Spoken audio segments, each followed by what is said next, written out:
armas, batallas y hombres que cambiaron el curso de la historia. Esto y mucho más en Bellum Artis Historia Militar.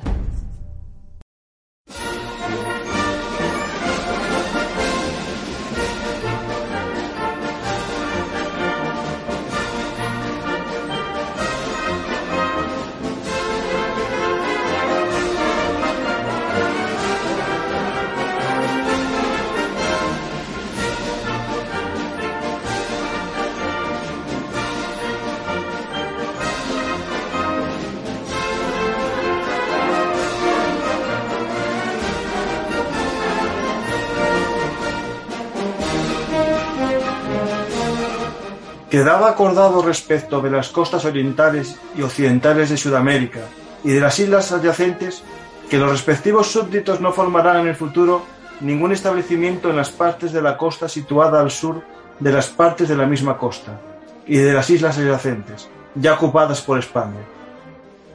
Queda entendido que las menciones súbditos respectivos retendrán la libertad de desembarcar en las costas e islas que allí se encuentran, con propósitos vinculados a sus pesquerías y erección de refugios, y otras estructuras temporales que sirvan a estos objetivos.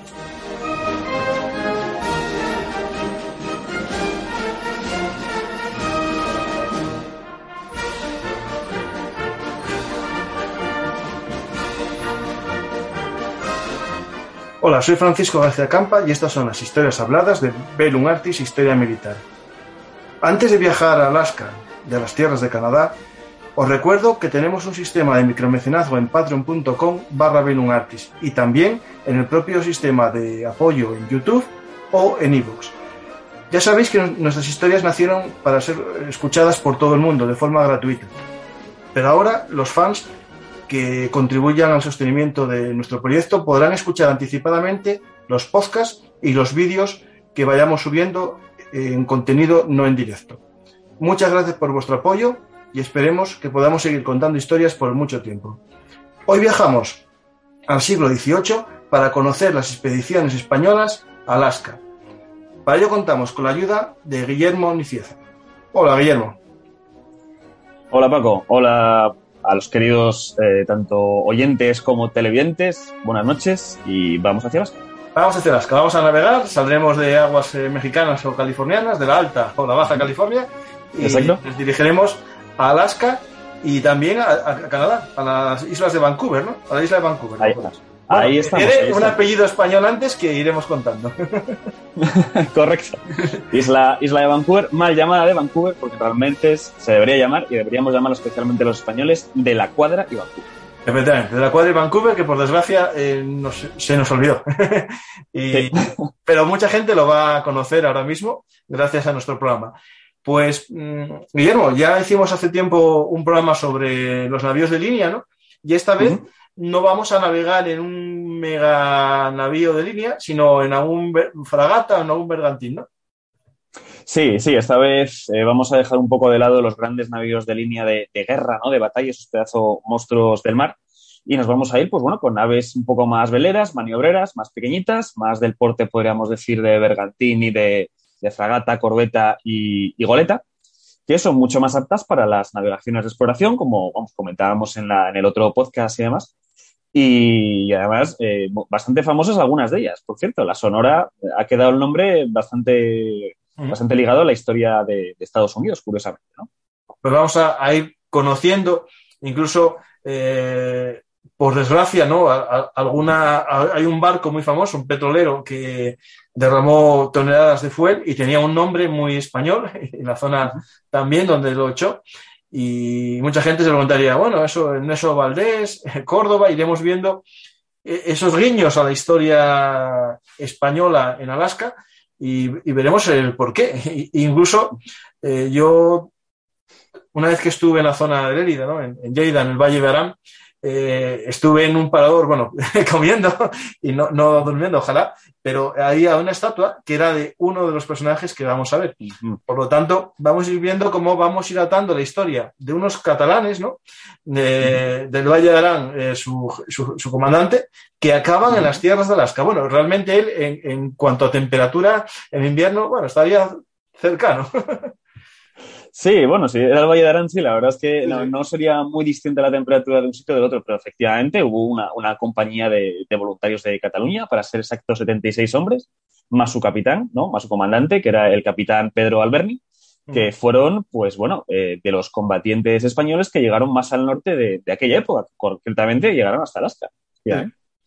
Pues vamos a comenzar esta singladura, ¿no? Esta singladura que nos va a llevar por una costa y unos territorios que España tenía ya en posesión desde hace mucho tiempo, pero veremos que como que lo tenía un poco ahí en barbecho, ahí dejando fraguar porque no le vería valor. Y iremos viendo los porqués, hasta que decide que tengo que demostrar que esto es mío, ¿no? Tomar una posesión ya real de ese territorio. Efectivamente, una cosa curiosa que no se dice habitualmente, quizá por desconocimiento, quizá porque, bueno, porque es verdad que no tendemos a hablar, siempre hablamos de las posesiones españolas del Imperio Español, fundamentalmente refiriéndonos a lo que es Centro y Sudamérica, ¿no? También la parte Norteamérica, pues eso, de México prácticamente hasta la zona de, bueno, Luisiana y demás, California incluso, pero se nos olvida que toda la costa de Norteamérica hacia el norte, incluso incluida Alaska, eran posesiones españolas, pero es que no eran posesiones españolas en el siglo XVIII, lo eran ya en el siglo XV, desde el primer momento, desde que los españoles pisaron por primera vez América. Sí. Y esto fue, pues bueno, fundamentalmente en virtud de la bula Inter Caetera II de 1493, por la cual el Papa, pues bueno, pues en ese viaje posteriormente, los posteriores viajes fundamentalmente de Colón, ¿no? Ya estaba acordado por el propio papado y las propias potencias, por decirlo de alguna forma, que todo, y es lo que dice al final esta bula, ¿no? Que todas las tierras descubiertas o por descubrir de América, excluyendo evidentemente la zona de Brasil, que había quedado o quedaría posteriormente en manos portuguesas en virtud del Tratado de Tordesillas, pues eran españolas.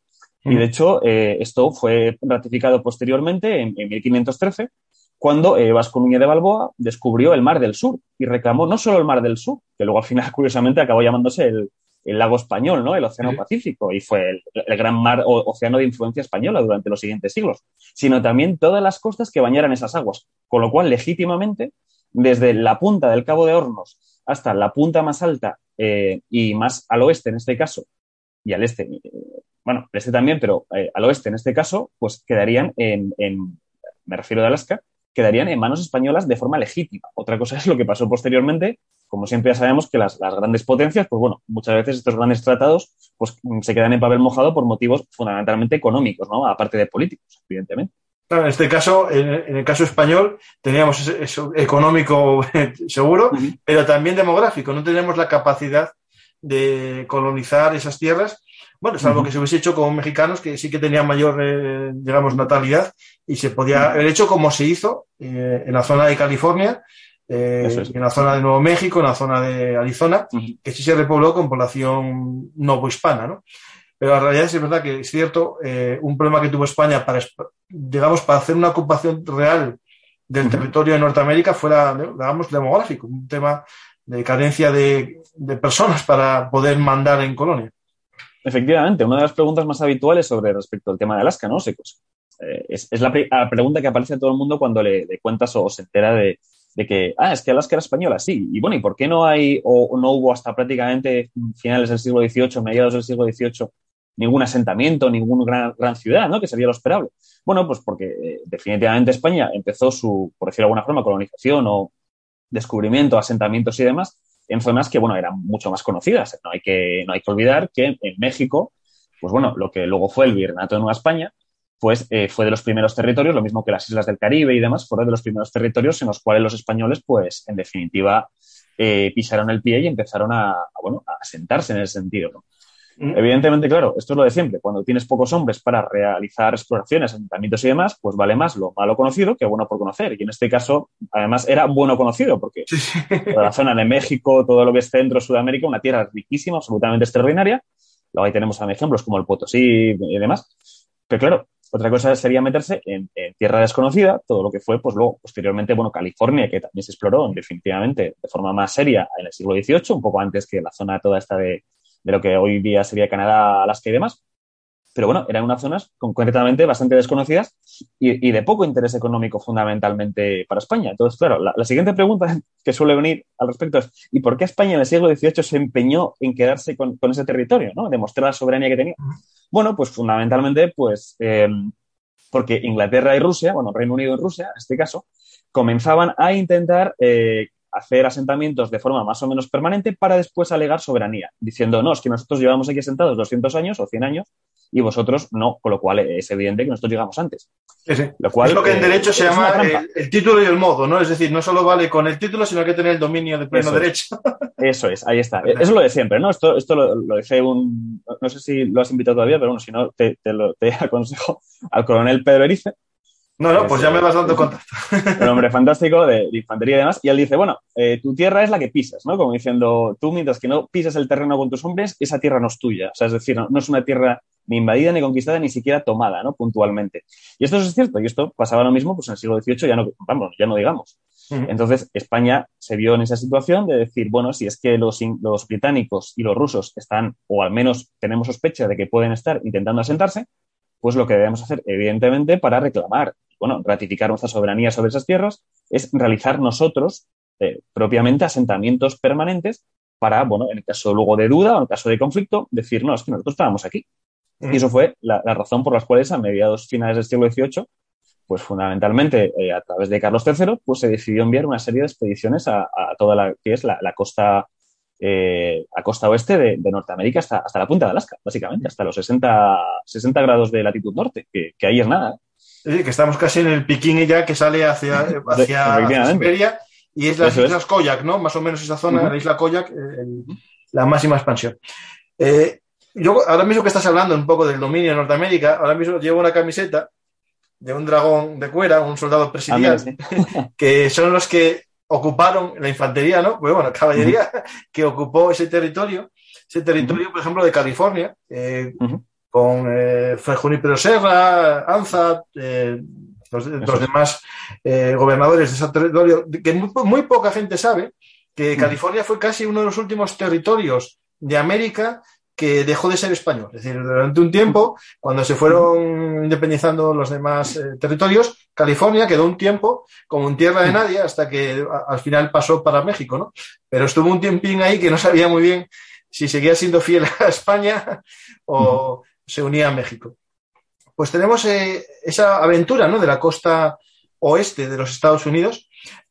No sé si vamos a adentrarnos mucho en el tiempo o vamos a retroceder hacia qué momento para conocer esa aventura, ¿no? Esa búsqueda del norte. Bueno, creo que al final lo que movió a toda esta gente, ¿no?, fue la búsqueda del paso del noroeste, el estrecho de Anian, ¿no?, que sería el porqué, ¿no? Digamos, es decir, el por qué vamos allí es a ver si hay un paso, ¿no? Eso es. Una de las razones, fundamentalmente, no tanto Rusia en este caso, ¿no?, pero Reino Unido, desde luego, era su principal objetivo y su principal motor, era el hipotético descubrimiento del paso del noroeste. El paso del noroeste, en este sentido, sería un paso interoceánico entre el Océano Atlántico y el Pacífico, pero sería por la parte norte, es decir, más al norte de Canadá, ¿no? ¿Y por qué sería tan buscado en ese sentido? Bueno, porque como comentábamos antes, desde prácticamente el Tratado de Tordesillas y los siguientes décadas y siglos, pues fundamentalmente el comercio con Asia quedó en manos de dos potencias. Por un lado, Portugal, que tenía la legitimidad de todo lo que era las rutas bordeando África, por el Cabo de Buena Esperanza hasta el Mar Índico, que, Océano Índico en ese sentido era un océano prácticamente de dominio portugués, entendía así. Hasta prácticamente el siglo XVIII se entendió como un mar de dominio puramente portugués, y lo mismo pasó, 3/4 partes de lo mismo, todo lo que es el océano Atlántico Sur, medio y sur, y por supuesto el Pacífico, ¿no? Entonces, ¿qué dos rutas o qué más rutas podría haber para llegar a Asia si no es bordeando por un lado África o bordeando por el otro lado Sudamérica? Pues hasta donde se conocía ninguna. Y claro, esto era un problema muy serio para la economía, fundamentalmente de Reino Unido, no tanto de Francia, que también, y de Holanda. Holanda, bueno, pues habían jugado bastante a ciertos tratados de comercio con Portugal, y entonces, bueno, andaban por ahí un poco, tenían relativas facilidades para comerciar con la India y demás, ¿no? Y sobre todo con África.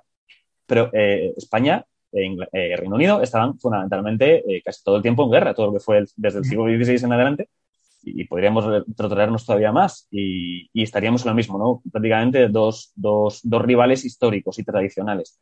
Francia, pues bueno, en muchísimas partes, sobre todo en el siglo XVIII, con el cambio de dinastía, pues bueno, se firmaron una serie de tratados de familia, que al final eran convenios de apoyo mutuo, o apoyos comerciales y demás, y entonces pues no le molestaba tanto en ese sentido, por eso tampoco tuvieron grandísimo interés en asentarse ni en explorar esa zona, ya lo hacía España, ¿no? Y además, bueno, pidiendo permiso a los reyes de España, que fundamentalmente acababan siendo primos, o vamos, en este sentido, Luis XIV y Felipe era abuelo y nieto, pues ya me das tú que tampoco había grandes Yo creo que se problemas solucionaba en algún pacto de familia. Eso es. Y además se solucionó siempre, ¿no? Hablamos de, por ejemplo, la famosa expedición del Meridiano de Jorge Juan y demás, que iban también muchísimos científicos franceses, pues fue literalmente una carta que se enviaron de rey ahí y dijeron, primo, pues ayúdanos a esto, ¿no? Y así se hizo sin mayor problema. Y de hecho, bueno, la colaboración era bastante frecuente y bastante buena, al menos a nivel científico y a nivel económico, ¿no? De hecho, no tenía ningún problema. Claro, ese paso del noroeste, una de las opciones es, bueno, al norte de Canadá hay una serie de islas, ¿no? Que casi siempre están heladas, ¿no? Es decir, hay unas islas el mar que los separa está helado, y ahora, en pleno siglo XXI, ¿no? Ese territorio de Canadá, ese territorio norte de Siberia, es un territorio geoestratégicamente muy importante porque se piensa que con el deshielo se va a poder hacer rutas comerciales por ahí y acortarían mucho la navegación entre continentes, ¿no?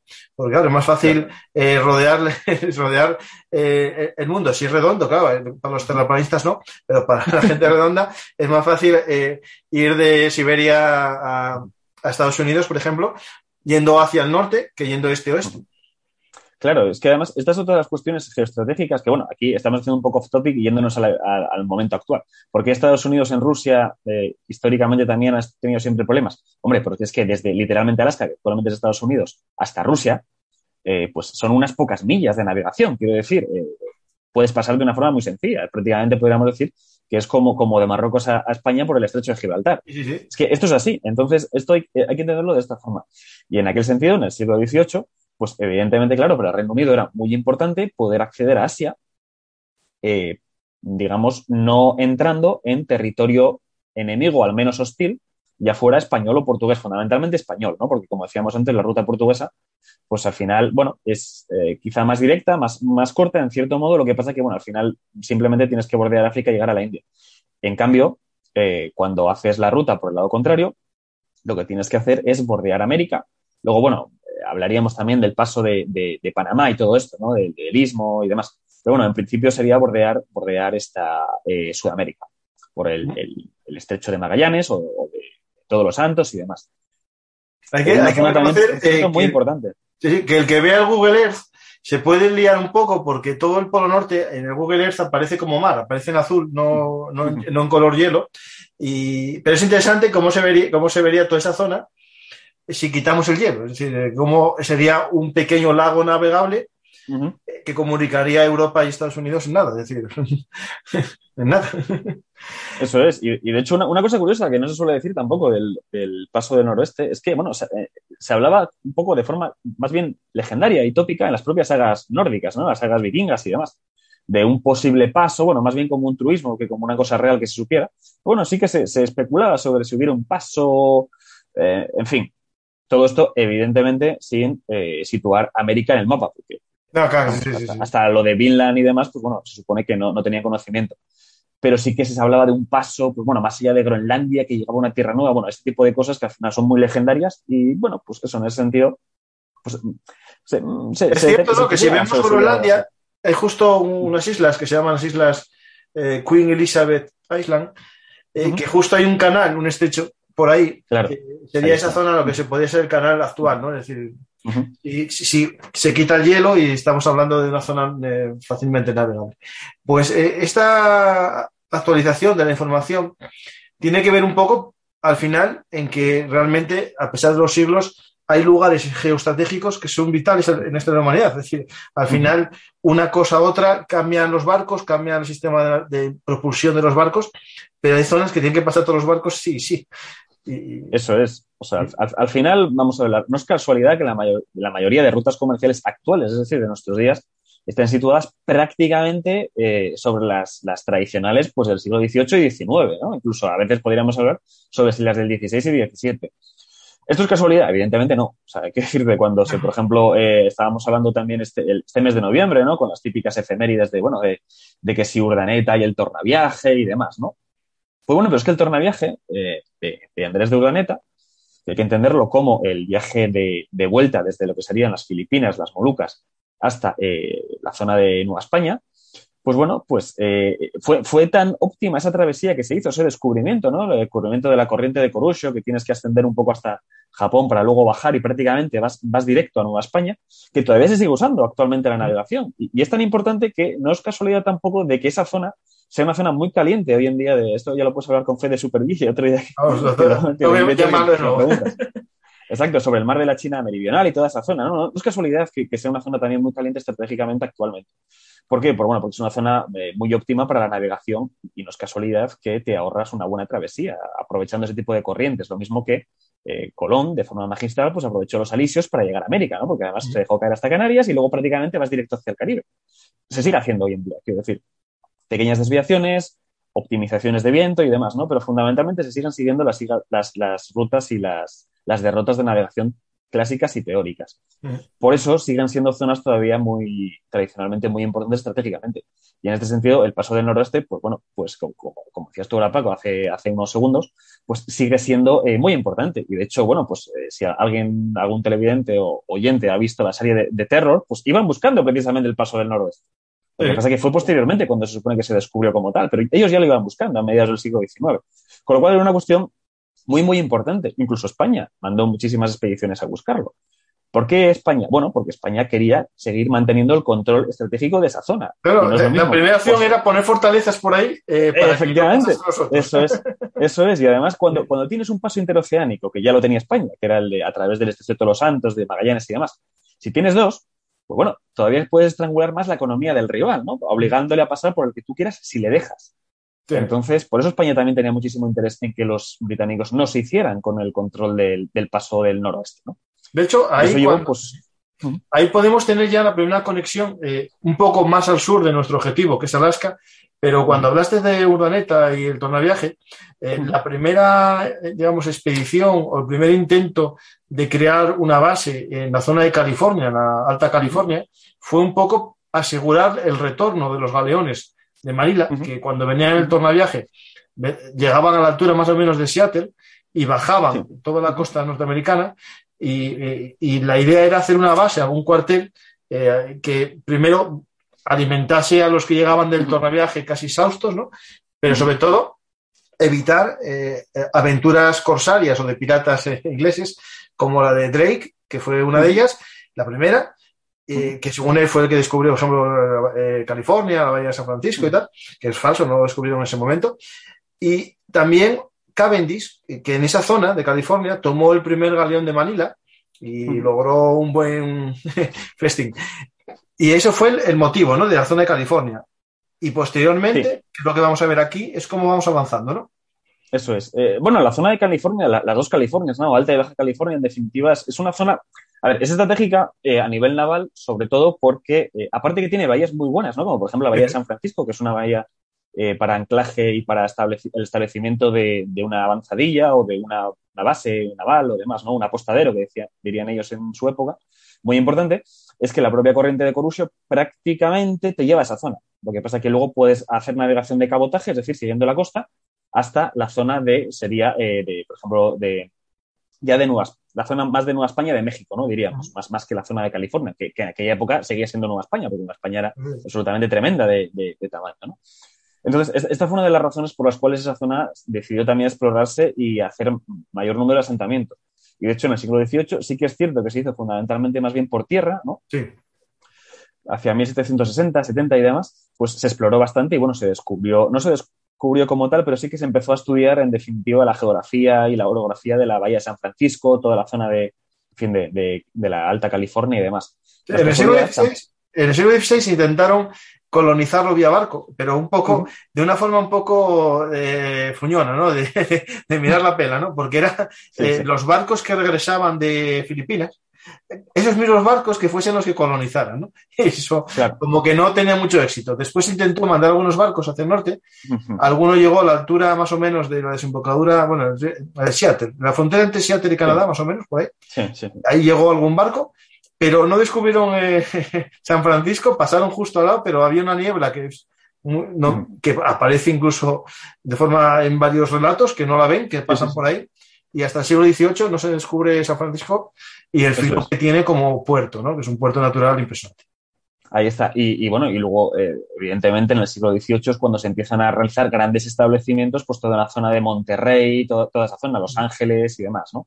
Que son cuando realmente, bueno, despegan como apostaderos navales importantísimos. De hecho, pues bueno, la mayor parte de las expediciones a Alaska no parten como tal de Monterrey, parten un poco más abajo, de Nayarit, ¿no? Del apostadero de San Blas, en Nueva España, pero casi siempre hacen aguada, escalada, tanto en ida como en vuelta en Monterrey. No es casualidad, ¿no? Y esa zona, pues evidentemente es una zona estratégica muy importante. De hecho, mira, Monterrey fue una de las primeras puertos que se intentó hacer. De hecho, se llama Monterrey por el virrey Marqués de Monterrey, que es del 16.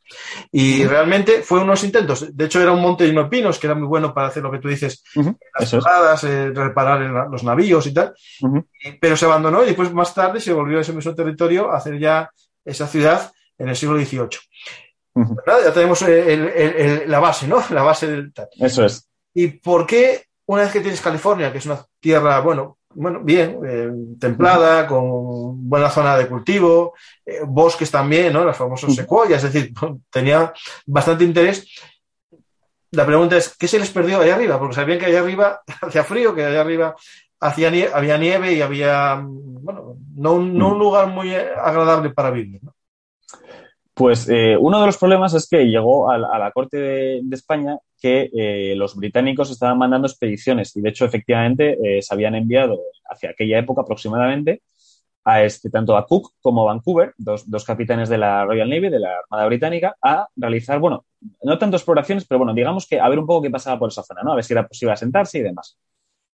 Y el gran problema, en definitiva, no solo eran los británicos, sino también los rusos. Sí que se sabía que estaban intentando establecerse y establecer asentamientos de comercio de pieles y demás en esa zona para reclamarla para sí. Una cosa que es, bueno, bastante desconocida, que luego tiene incluso una nota bastante graciosa, ¿no?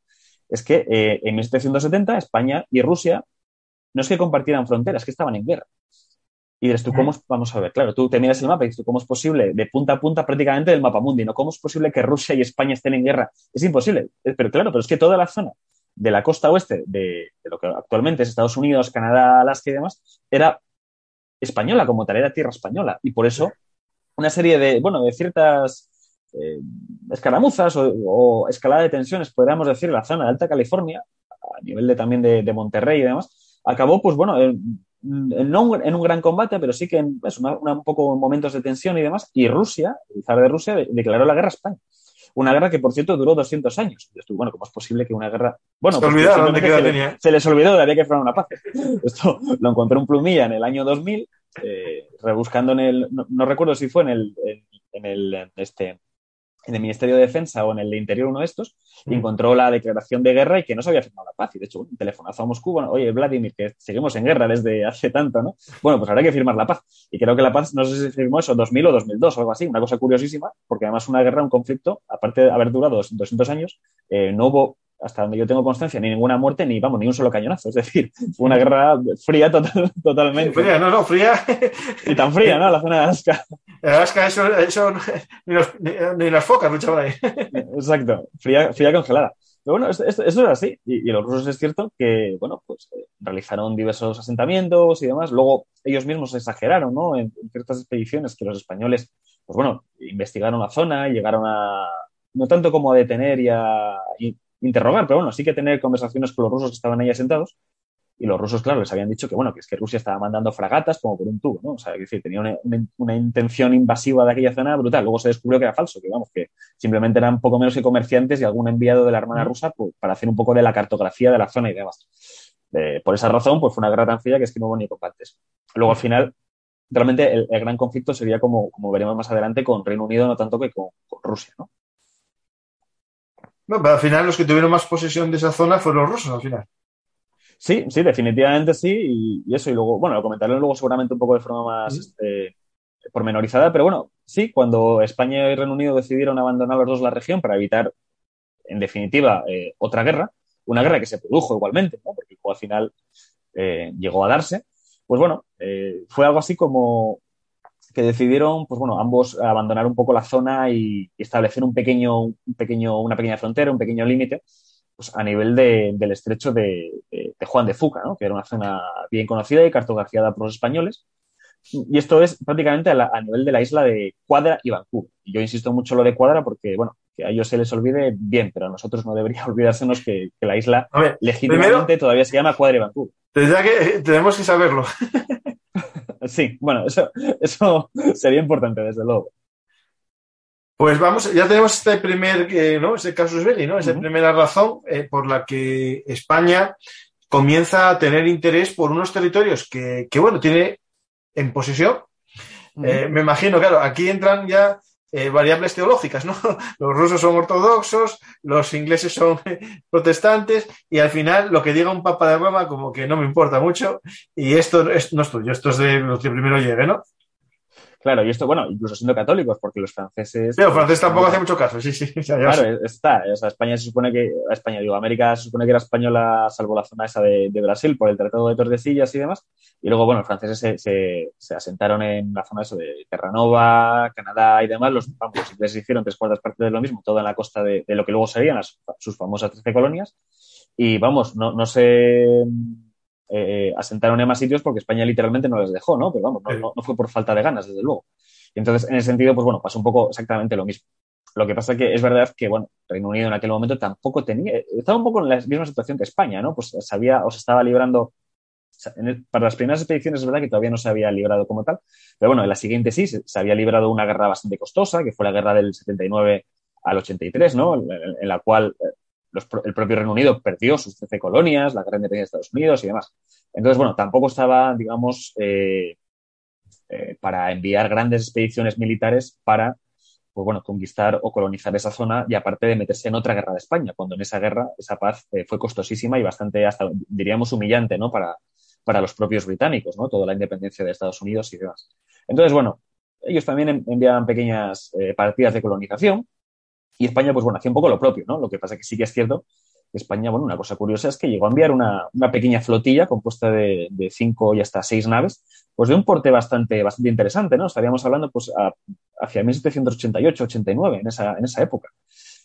Entonces, bueno, no se lo tomaban muy en serio, pero tampoco Sí. las dejaban pasar, ¿no? Pero algo sí. España, ya a finales, lo que es la década de 1780-90, se empezó a tomar bastante en serio la zona de eso, de Canadá, Vancouver y demás, y sobre todo Alaska.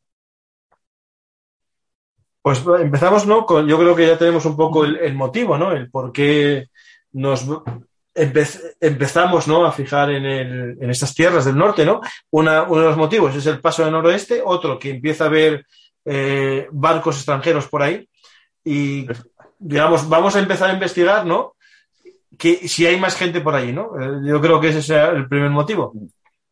Eso es. De hecho, bueno, la primera expedición se envió en 1774 en lo que era, bueno, la fragata. Hay bastantes problemas de la bibliografía con ese tipo de cosas, ¿no? Porque algunos te dicen fragata, otros corbeta, que una corbeta no deja de ser una fragata ligera. Uh-huh. Bueno, hay bastantes problemas con el tema, pero bueno, sabemos que era la fragata Santiago, que partió sobre el apostadero de San Blas, y bueno, pues se envió eran casi todos jóvenes oficiales, ¿no? Porque no, claro, evidentemente no tenían oficiales de mayor rango para enviar este tipo de expediciones, en aquel momento eran bastante menores. Sí, sí. Entonces envió pues, a un teniente de fragata, posteriormente ascendido a teniente navío, que fue Juan José Pérez Hernández, ¿no? Que fue el primero que realmente exploró como tal en el siglo XVIII la zona de Alaska y demás. El objetivo era llegar a los 60 grados de latitud norte, evidentemente, claro, para ser la primera expedición costó muchísimo llegar hasta ahí, no se llegó, se llegó a los 54, lo que luego posteriormente sería más o menos a la punta sur de la que se llamó Isla de Lángara. Lángara era uno de los oficiales de la Armada superiores de aquella época, Cayetano de Lángara.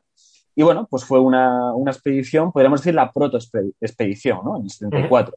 Luego, posteriormente, pues bueno, como no se cumplió el objetivo de llegar a los 60 grados, pues bueno, se decidió ya pertrechar una de mayor porte, mucho más grande y más importante, y ya se enviaron, bueno, pues, a la fragata Santiago, el Bergantín, que era en realidad un paquebote, ¿no? Un bote de carga fundamental, bueno, un barco de carga más que bote de carga, el San Carlos y la goleta Sonora, que es la famosa goleta Sonora, que realmente se llamaba Nuestra Señora de Guadalupe. Lo que pasa es que, bueno, muchísimas de estos nombres, advocaciones católicos, pues bueno, luego se cambiaban y la gente los conocía por los nombres un poco más laicos, ¿no? En ese sentido.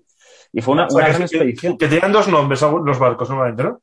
Sí, la mayoría de barcos esto pasaba ya, fundamentalmente fue muy típico en el siglo XVIII, ¿no? Tenían el propio nombre de bautismo, que solía darse, pues bueno, dependía un poco del porte del barco y demás.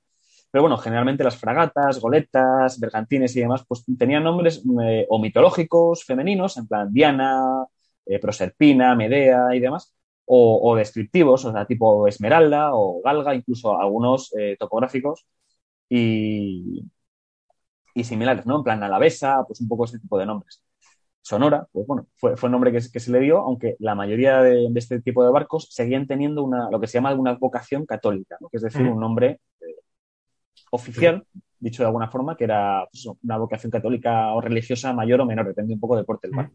De hecho, en un programa que tenemos sobre las galeras y el corso del Mediterráneo, hablaba, ahora que lo recuerdo, que había como incluso tres nombres, ¿no? El nombre el oficial, el nombre del capitán y el nombre con el que lo conocía la tripulación, que suele ser algo así como un taco o zorra o la maldita o... Sí, el tercer nombre solía ser, que es el nombre ese que nos estamos refiriendo, solía ser pues un propio nombre que se le ponía a la tripulación. Generalmente tenía mucho que ver con lo que es la suerte y la fortuna del barco. Es decir, había barcos que, en sí, como las personas, ¿no? Había barcos que tenían fama de tener buena fortuna y solían tener nombres más o menos bonitos, por decirlo de alguna forma. Rápida, tal, revoltosa, además. Y barcos que tenían muy mala fama, ¿no? Pues puede ser eso, maldita, pues eso, lenta, yo qué sé, ese tipo de nombres, zorra o demás, ¿no? Era bastante frecuente. Pues si en este sentido se llamó Sonora, pues probablemente al navegar hiciera ruido, curiosamente, ¿no? O sea que probablemente viniera de ahí el tema. Muchos vienen, de hecho, de la propia navegación y demás. Y esta fue la primera gran expedición, la de 65. Y fue muy importante porque, aparte de que llegó en la expedición, fue uno de los primeros oficiales que fue Bruno de Zeta, que luego sería muy famoso y llegaría a ascender en las filas de la Real Armada, de hecho, hasta, si no recuerdo mal, teniente general, lo que quiere decir que llegó al rango de almirante. Y fue el propio Juan José Pérez como piloto. Es decir, el que hizo la primera pequeña expedición embarcó en la segunda como piloto en la nave insignia, ¿no? Que en este caso era la fragata Santiago. Y llegaron, pues, si no recuerdo mal, hasta lo que hoy en día sería el estado de Washington, en la costa oeste de Estados Unidos. Hubo, además, una anécdota bastante curiosa y es interesante, además, de comentar. Y es que generalmente las relaciones que había con los indios, bien la zona de Alaska, bien toda la zona del oeste del Pacífico y demás, eran relaciones muy buenas. Generalmente, pues bueno, eran relaciones comerciales, hacían intercambios, generalmente los españoles habituallaban, les compraban pues, alimentación, madera para los barcos y demás, y no había grandes problemas. Sin embargo, sí que hubo un problema razonablemente serio en esta expedición, y es que, aunque partieron esas tres naves, ¿no? La fragata Santiago, el bergantín San Carlos y la goleta Sonora, realmente solo dos terminaron la expedición como tal, porque el capitán del San Carlos, pues bueno, tuvo unos pequeños problemas de salud a la hora de salir y tuvo que regresar primero a Monterrey y posteriormente a San Blas, ¿no? De donde habían salido, en Nueva España. El problema es que luego, claro, una serie de vientos contrarios impidió al San Carlos volver a la expedición, con lo cual al final fueron las dos naves las que continuaron.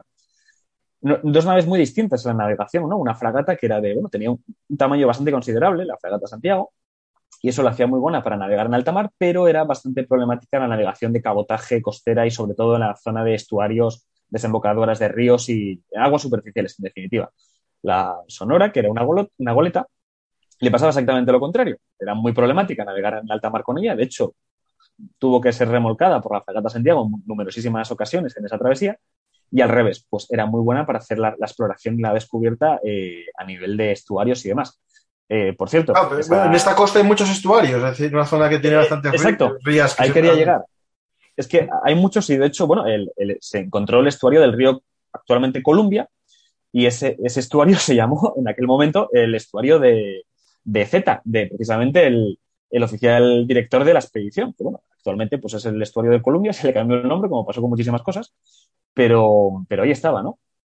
Y un poco la anécdota que comentaba es que, pues bueno, en un momento que la fragata Santiago encalló en unos bajíos de costa, pues resulta que, bueno, pues el que era capitán de la goleta Sonora, que en este caso era Juan Francisco, luego nos sonará muchísimo, de la Bodega y Cuadra, decidió enviar a algunos de sus hombres, a 7 hombres, a la costa a hacer aguada, a coger madera y demás, a un riachuelo que había. Resulta que estos hombres fueron atacados y masacrados por 300 indios, que incluso intentaron tomar la propia goleta al asalto en canoas. Bueno, los más o menos 15, creo que eran, o 16 hombres que quedaban en la goleta, consiguieron pues, reprimir el asalto y, bueno, de una forma bastante heroica, 300 indios, se dice, ¿no? Contra entre 10 y 16 marineros españoles, pues bueno, no deja de ser un hito bastante importante, ¿no? Desde el punto de vista heroico. Bueno, esta zona se llamó posteriormente Punta de los Mártires, precisamente por esos hombres españoles muertos en el combate, ¿no? Aquí estamos justo la punta al sur de la isla de Columbia, ¿no? De la isla de Vancouver. Sí, es un poco esa zona. La de Vancouver. Eso es. Luego se cambiaron muchos nombres y demás, ¿no? Pero sí, viene a ser esa zona. Y luego, bueno, luego es cierto que tuvieron muchísimos problemas, ¿no? Ese tipo de expediciones, fundamentalmente por problemas de vituallas, por escorbuto, por las malas condiciones meteorológicas para la navegación y demás. Y entonces, pues bueno, en este caso la fragata Santiago tuvo que darse la vuelta. No así la goleta Sonora, que es verdad que Bodega y Cuadra, que era teniente de fragata de aquella, pues decidió continuar. Y de hecho, bueno, continuó y llegó hasta Sitka, Alaska, que vienen a ser aproximadamente los 57 grados de latitud norte. Lo cual, pues bueno, en cierto modo se progresó y se avanzó bastante hacia el norte de lo que se había hecho en las anteriores, ¿no? Que solo se habían llegado a los 54. Con lo cual, bueno, se iba empezando a ganar terreno en ese sentido Alaska. Y bueno, pues en esa zona, pues evidentemente el teniente de fragata Bodega, pues hizo varios desembarcos e hizo reclamación de soberanía sobre esas tierras, ¿no? Con lo cual, hasta este punto, pues bueno, se volvía a ratificar un poco la soberanía española de las tierras de Alaska, curiosamente, ¿no? Y ya tenemos esta primera expedición, ¿no?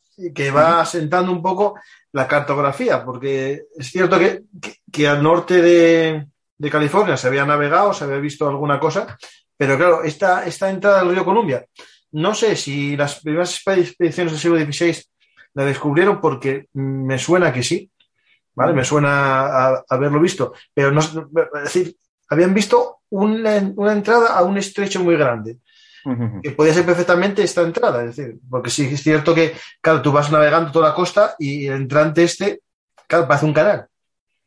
Claro, eso les pasó muchísimas de estas expediciones, ¿no? Que sí que es verdad que encontraban, y es bastante característico de esta zona, encontraban grandes estuarios y, bueno, decían, pues esto puede ser perfectamente el famoso paso del noroeste, ¿no? Luego lo navegaban, no lo tenían claro, lo abandonaban porque no podían ir más allá y demás. Y, bueno, muchas veces quedaba en duda. Y, de hecho, el estrecho de Juan de Fuca y mismamente el estuario de Zeta, del río Columbia, en varios casos se consideró que podría ser hipotéticamente claro, con muchísima diferencia de altura, no del otro, evidentemente, ¿no? Pero sí que se consideró que podían ser los pasos del noroeste. Luego se fue ascendiendo y se fueron buscando otros tipos de pasos más al norte y se relegaron estos como a hipótesis más inciertas o menos probables. Pero bueno, según se avanzaba, según se intentaba cartografiar y demás, pues sí que les iba pareciendo que podían ser. Así luego, pues bueno, pues unos años más tarde, en el 79, pues se enviaría otra expedición con el objetivo ya de llegar hasta los 60 grados de latitud norte, es decir, más allá de lo que se había conseguido, descubrir el propio paso del noroeste si lo había por esas latitudes y, curiosamente, capturar a James Cook si andaba por esa zona porque se supone que podía estar. Luego se descubrió que ya había sido asesinado en Hawái, con lo cual no podía de ninguna forma estar por esas latitudes. Pero sí que es verdad, hasta ese punto se temía que los británicos estuvieran haciendo pues exploraciones, expediciones y, bueno, dicho de alguna forma, también cierto tipo de comercio de contrabando, porque al final si un mar, una tierra te pertenece, todo el comercio que se haga en esa tierra pues es ilegal, salvo que sea legítimo por los propios soberanos de esa tierra, ¿no? Esto pasaba bastante. Y de hecho esto luego, bueno, hubo bastantes cuestiones a este respecto, que las comentaremos también un poco más adelante. Entonces eso, la que podríamos considerar la tercera expedición, la de 79, ya se empezaron a enviar naves de mayor porte, con mayor número de dotación. Estábamos hablando de dos corbetas, la Princesa y la Favorita. Ahí vuelven otra vez los nombres, ¿no? Favorita, pues seguramente sería otro nombre de estos puestos por la tripulación. Y ahí se enviaron a Ignacio de Arteaga y otra vez a Juan Francisco de la Bodega y Cuadra, ¿no? Dos ya tenientes de navío, que consiguieron ascender pues hasta los 58 grados de latitud norte y 30 minutos, más o menos a lo que luego posteriormente se llamó o se bautizó como Puerto Santiago, ¿no? Por el patrono de España, Apóstol Santiago. Puerto Santiago es casi del territorio Nuzca, lo que se llamaría después el territorio Nuzca, lo que está casi más al norte, cerca de la isla de Collac, ¿no? Sí, es de las zonas más al norte. De hecho, son más o menos equivalentes a los 58, 30 más o menos de latitud, ¿no? Con lo cual es una zona bastante alta ya. Bastante alta. Luego, claro, esta fue en el 79, es decir, fue poco antes o incluso en el tiempo en el cual se declaró la guerra entre España y Reino Unido, ¿no? La famosa guerra anglo-española, que al final no dejó de ser, pues bueno, un contexto dentro de la contienda entre comillas, de las guerras de independencia de Estados Unidos, ¿no? O de las 13 colonias que luego dio lugar a Estados Unidos. Entonces, ahí es verdad que, bueno, durante bastantes años, pues hasta el 88, lo que pasó es que, pues bueno, el tiempo de guerra, todos los oficiales navales, barcos, navíos, dotaciones, infantes de marina y demás, pues se dedicaron, pues bueno, se les trasladaron y enviaron a zonas que podrían ser sospechosas y susceptibles de ser atacadas por los británicos, con lo cual, pues bueno, no se hicieron más exploraciones, lógicamente, ¿no? No había ni hombres ni barcos para hacerlas estando en un estado de guerra. Luego, después de la paz, pues sí que es cierto que bueno, con el Tratado de París y demás, que como decía antes, fue razonablemente humillante o no muy favorable precisamente para el Reino Unido, pues España reanudó las expediciones en el 88. Y ahí, bueno, pues volvieron un poco a utilizarse, curiosamente, es una cosa bastante contumaz y reiterada, ¿no? Volvieron a utilizarse en este tipo de exploraciones casi las mismas naves, ¿no? Que eran las que estaban casi siempre destinadas en los apostaderos de San Blas, en la zona de Nueva España y demás, entre San Blas, Monterrey. Y bueno, pues aquí en este caso iría la corbeta Princesa y el bergantín que decíamos antes, el plaquebote San Carlos, ¿no? Que bueno, aquí ya sí que se realizó una investigación bastante seria fundamentalmente sobre el comercio de pieles ruso y se llegó hasta la isla de Unalaska, que es ya una zona bastante norte, ¿no? Y ahí fue donde, bueno, pues efectivamente se encontraron varios asentamientos rusos, bastante pequeños, pero sí que es verdad que había, bueno, hombres comerciando con indios, cazando, comercio de piel, y los oficiales españoles ahí sí que es verdad que se reunieron con ellos y, pues bueno, en definitiva les interrogaron a ver qué estaba pasando, ¿no? ¿Qué planes tenía el zar para esas tierras? ¿Qué ocurrió? Pues bueno, pues que los rusos, de una forma un poco farolera, intentaron engañar a los españoles diciéndoles que lo que comentábamos antes, ¿no? Que Rusia ya había enviado 3 fragatas, otra estaba en camino y demás, con hombres para tomar esas tierras, lo cual resultó, pues, ser falso, en definitiva. Pero bueno, sí que es verdad que luego, pues bueno, se llevaron razonablemente bien los capitanes y el comandante del apostadero ruso y compartieron, pues, cierta cartografía, ¿no? De hecho, los rusos les enseñaron, pues, hasta mapas de las Islas Aleutianas, toda esa zona. Y los españoles, bueno, pues al final poco menos que fueron asentamiento por asentamiento, buscando a los rusos y viendo cuán número de hombres había en cada uno, ¿no? Si era un ente suficientemente importante y poderoso como para considerarlo ya una invasión seria o no. Realmente no lo fue. Fue, bueno, pues pequeños puestos comerciales, como podía haber en otros muchos sitios, y bueno, de poca entidad militar y desde luego tácticamente, pues ninguna. Aunque bien es cierto que en esta expedición fue cuando se fundó como tal en la isla de Cuadra Vancouver, otra vez volvemos, lo que es el puerto de San Lorenzo de Nootka y la ciudad, bueno, asentamiento podríamos decir en aquel momento, de Santa Cruz de Nootka, donde se empezó a construir lo que era el fuerte de San Miguel de Nootka. Sí, que ahí grabado, se ve un poco cómo era, más o menos que era. Sí, quedan por ahí sobre todo litografías, plumillas, ese tipo de cosas, quedan algún dibujo y algún mapa, bueno, plano incluso de dónde estaba situado y del tamaño. Eran cosas pequeñitas, menores. Santa Cruz de Nootka. Luego es verdad que se amplió en las siguientes expediciones bastante y acabó teniendo incluso un hospital, varias casas, una empalizada y demás, y varios puertos defensivos, incluso algún cañón naval se llegó a poner en tierra y demás. Por si habían hecho como una especie de baluarte de madera en una... Eso es, sí. Eran los típicos. De hecho, eran muy parecidos, curiosamente, a los que se habían llevado haciendo en sale precisamente la película del último Micano. El que la ha visto, pues bueno, más o menos tiene la idea, ¿no? De esas grandes empalizadas de madera, de troncos y demás. Eran los típicos que se hacían en el siglo XVIII. Bueno, este caso, en este contexto, serían posteriores porque la época del último Micano es la guerra franco-india y británico-india y demás, ¿no? Todas estas contiendas de la guerra de los 7 años y posteriores. Pero bueno, era muy parecido, realmente no tenían necesidad de hacer grandes construcciones, vamos, una gran arquitectura colonial, ni muchísimo menos, ¿no? Eran cuestiones, bueno, básicas, ¿no? Para evitar hombres y poco más. Y curiosamente fue cuando se produjo, precisamente en estos años, en el 88, pues una importante crisis diplomática. Y es que cuando los españoles, después de coger hombres y vituallas y demás en la zona de Monterrey, volvieron, se encontraron a varias naves atracadas precisamente en la zona de Nootka, ¿no? Claro, una de ellas era estadounidense ya, era norteamericana. Las relaciones España-Estados Unidos no eran malas, ¿no? Teniendo en cuenta que les habíamos apoyado para su independencia, con lo cual, bueno, consideraron que no había ningún problema y le dejaron marchar la nave sin más. Luego encontraron una pequeña nave mercante portuguesa, era portuguesa de bandera, pero realmente trabajaba, por decirlo de alguna forma, ¿no? Comerciaba con los británicos. Tampoco hubo grandes problemas. El problema fue cuando se encontraron dos naves ya británicas como tales, ¿no? Y entonces ahí no tienen excusa para estar ahí. Esos ya no tenían ninguna excusa para estar ahí, con lo cual hasta luego. Y bueno, capturaron las naves, que era la Balandra Princess Royal, que luego pasaría a la Real Armada como Princesa Real. Los nombres, una cosa muy típica es que no se cambiaban, generalmente se traducían, pero poco más, o se añadía una advocación religiosa, si eran nombres laicos. Y luego, pues, como pasó precisamente en la otra nave, ¿no? Que era la goleta Northwest America, que se cambió el nombre y se la empezó a denominar Santa Gertrudis la Maga. Fue como se llamó esta nave, ¿no? La goleta. Luego es verdad que en muchísimas otras bibliografías hablan de la Santa Saturnina. Bueno, hay bastantes líos ahí con las naves y demás. Probablemente fueran dos distintas, ¿no? No tiene mucho sentido o incluso se le pudo cambiar el nombre en algún momento, bueno, en algunos roles y demás. Pero bueno, probablemente fuera precisamente la Santa Gertrudis la Maga. Y esas dos naves son importantes porque a partir de ese momento empezarían a desempeñar de forma bastante seria pues otro tipo de exploraciones en la misma zona. Es decir, les vino muy bien a los españoles en ese sentido que esas dos naves británicas estuvieran allí, ¿no?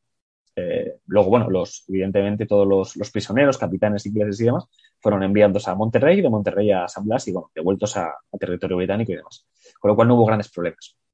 Y esta sería otra de las grandes expediciones. Muy importante, en este caso, la de 1788, porque es cuando realmente se realizó el asentamiento más importante en la zona de Nootka, ¿no? En la isla de Quadri Vancouver, como decía antes, precisamente el puerto de San Lorenzo, la ciudad asentamiento de Santa Cruz y el fuerte de San Miguel.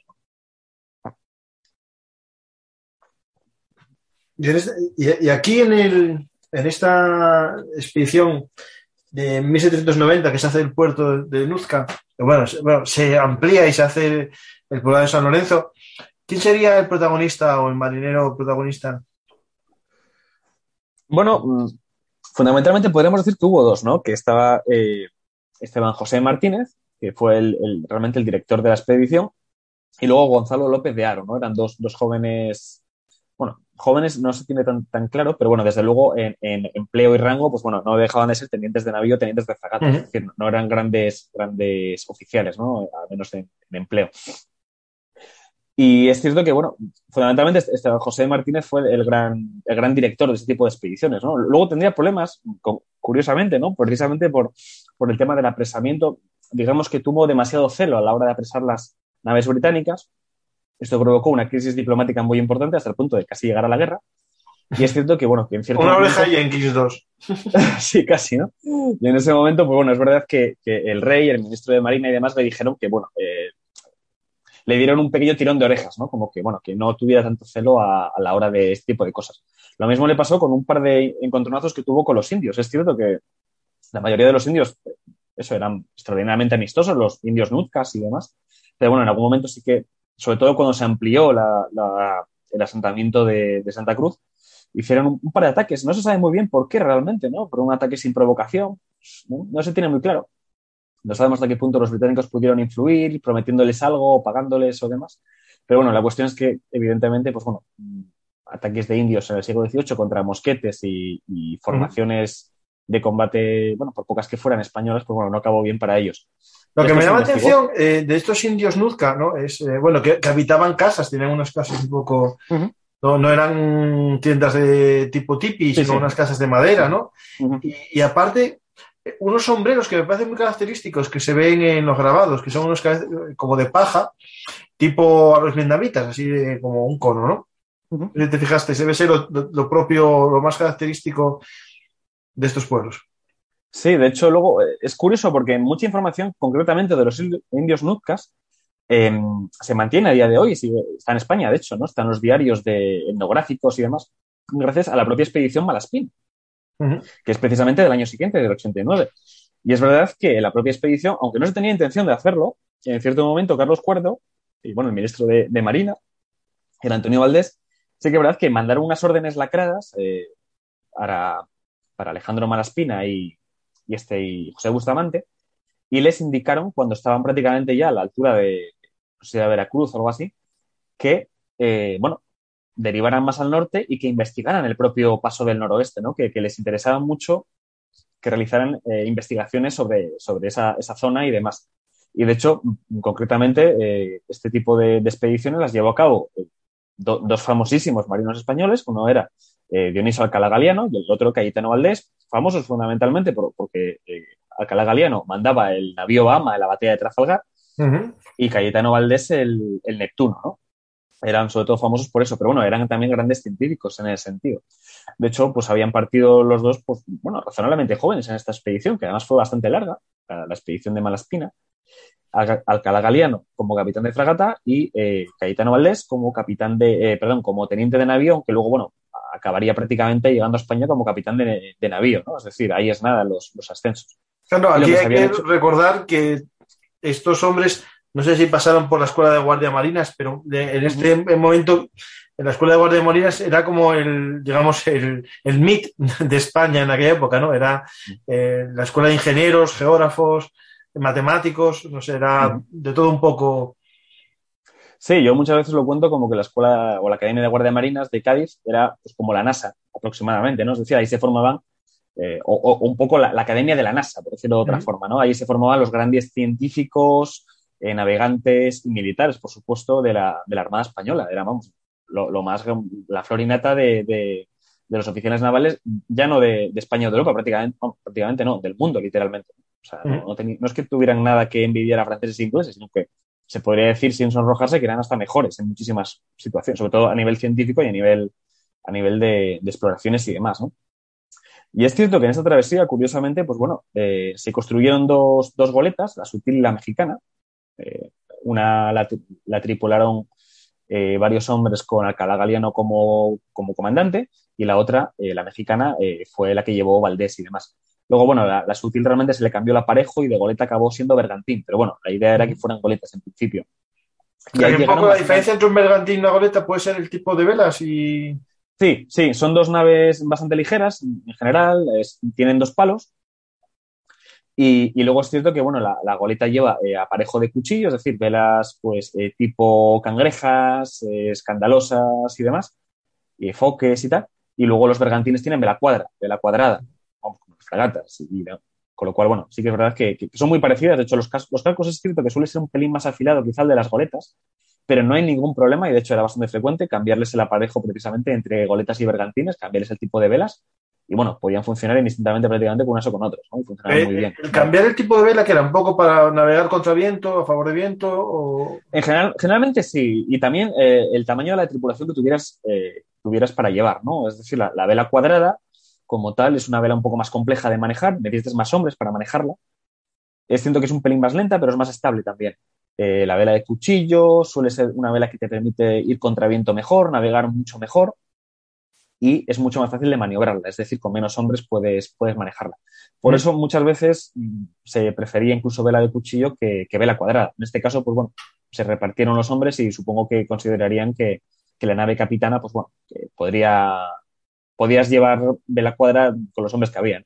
Guillermo, todo esto que estás contando del tipo de velas Uh-huh. y más cosas, ¿lo cuentas en tu futuro libro que está ya en el punto ya está en la editorial y saldrá la primavera que viene? ¿Hablas de todo esto? ¿Explicas un poco los tipos de navíos? Concretamente, sí, todo. Es decir, bueno, pues el libro está un poco diseñado, pues no solo las expediciones de Alaska, que las cuento todas y, bueno, de forma mucho más pormenorizada y con más datos y demás, sino que, bueno, procuro que tanto desde batallas navales a expediciones y demás, pues, bueno, se entienda todo lo básico de la navegación, tipos de barcos, tipos de velas, cómo funcionan los cañones, qué tipo de cañones hay, cómo es el combate en una batalla naval, las maniobras incluso, pues bueno, un poco de navegación y anecdóticamente, pues incluso a utilizar un sextante, así cosas típicas bueno, de aquella época, que eran muy importantes, ¿no? Nunca se sabe cuándo vas a usar un sextante porque el apagón acabe con todo. Eso es. Se sigue usando sextante en navegación, ¿eh? O sea, los marinos hoy en día lo siguen utilizando. Más bien como, bueno, confirmación de que el GPS no está averiado y demás, o como juego, como, bueno, como práctica, pero se sigue usando y es muy entretenido utilizarlo a nivel de eso, a nivel práctico, pues es curioso y es entretenido. Pues bueno, ahí lo explico, por ejemplo, entre otras cosillas de estas, ¿no? El título ya nos lo puedes decir al público, ya está. Sí, ¿vale? Sí, es Leones del Mar, la Real Armada Española en el siglo XVIII. Publicado por EDAF, si no me equivoco. Lo publica EDAF y se publica, pues en abril está, si no recuerdo mal, en las librerías. Haremos un par de presentaciones en España, estamos todavía valorando ahora dónde las hacemos. Caerá una segura en Madrid, la más grande probablemente. Y luego, bueno, pues en todas así grandes ciudades de costa, pues tipo La Coruña, Ferrol, Cádiz, Cartagena. Y de interior, Oviedo. También, sí. Es una opción. Sí, aquí en Oviedo seguro que hay una librería, si no lo movemos entre los dos. Sí, una cosa, algo será. Gijón también algo será, con lo cual tampoco hay problema. Y también en Belum Artis, cuando eso ya veremos cómo enfocamos el programa para hablar sobre una parte, un capítulo del libro. Eso es lo que tú quieras. Vamos. Sí. La vida marinera sería interesante, porque además lo toco bastante. Pues eso, ahí está. Da mucho juego. Y los castigos y demás tienen cosas curiosas. O uno también, antes o después, sobre tipos de barcos. Eso sí que estaría guay. Mira, es un tema... A mí es un tema que me apasiona, que me gusta mucho y además es que lo toco bastante. Yo diría que, si no un capítulo, casi dos, pues es prácticamente tipos de barcos, la clase, pues bueno, diferenciarlos al final, ¿no? Con láminas bonitas de estas de época, incluso, bueno, sale algún plano de la misma, vamos, de su tiempo. Los sistemas de construcción, bueno, al final sí que doy ahí bastantes datos y bueno, tampoco va a salir nadie siendo ingeniero de marina, pero bueno, hombre, al menos yo creo que tiene conocimientos bastantes para ver una lámina, ver un barco, una película y decir, hombre, esto tengo clarísimo lo que es, sin ninguna duda. Mientras tanto, el que no tenga mucha idea, ¿no? Que sea ya un marinero muy de agua dulce, en Belum Artis, de hace ya tiempo, tengo un pequeño artículo que se llama Tipos de barcos a vela y explico un poco desde un marinero de agua dulce para otro marinero de agua dulce los tipos de barcos un poquitín del siglo XVI al XVII, más o menos un poco el XVIII. Y bueno, eso, los tipos de velas, pero sin explicar muy bien cómo funciona, porque tampoco lo sé yo, pero fue un intento un poco de aclarar conceptos a la hora de hacer artículos a posteriori, ¿no? Pues el que lo quiera, que busque barcos a vela Belum Artis en Google y lo puede encontrar. Pues nada, ya tenemos ahí el porqué, tenemos el programa contigo y tu cuenta de Twitter, que esta vez al principio no hablé de ella y ahora lo recuerdo, Guillermo Nicieza en Twitter, que es ¿cómo se puede decir? El trending topic de la Armada Española en Twitter.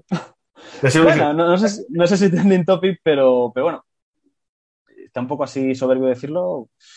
Pues ahora mismo 30.000 seguidores, algo así. Pero bueno, tenemos ahí una dotación un poco potente sobre lo que fundamentalmente historia naval, ¿no? Pues desde la época medieval, estamos tocando ya época medieval hasta prácticamente final de la época de la vela, pues siglo XIX.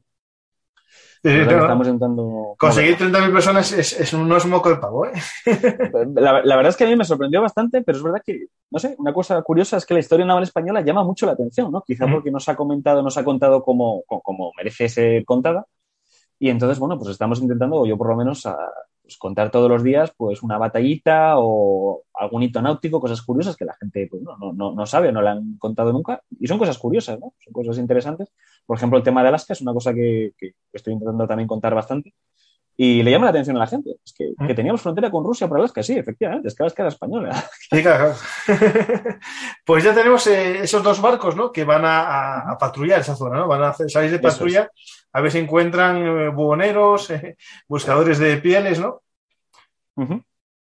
Y de hecho, bueno, llegan hasta lo que sería la bahía de Yakutat, donde, curiosamente, dos de las islas que encuentran en esa zona las bautizan como Isla de Valdés e Isla de Galiano, por Alcalá Galiano y Valdés. Uh-huh. Esos nombres todavía persisten, ¿no? En la actualidad.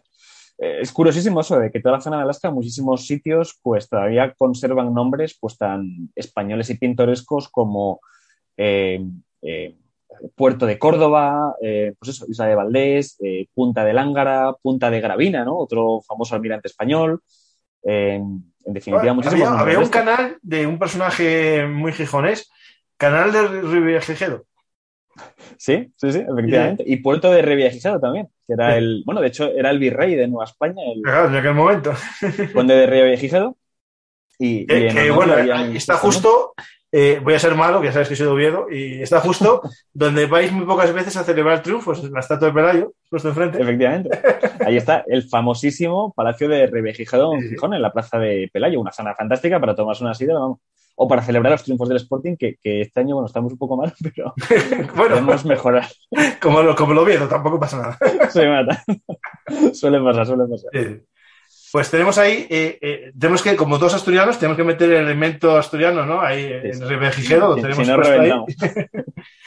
Pues vamos viendo que van explorando, van encontrando nuevas tierras y el año siguiente es cuando llega Malespina. En ese momento pasa algo antes de que llegue Malespina.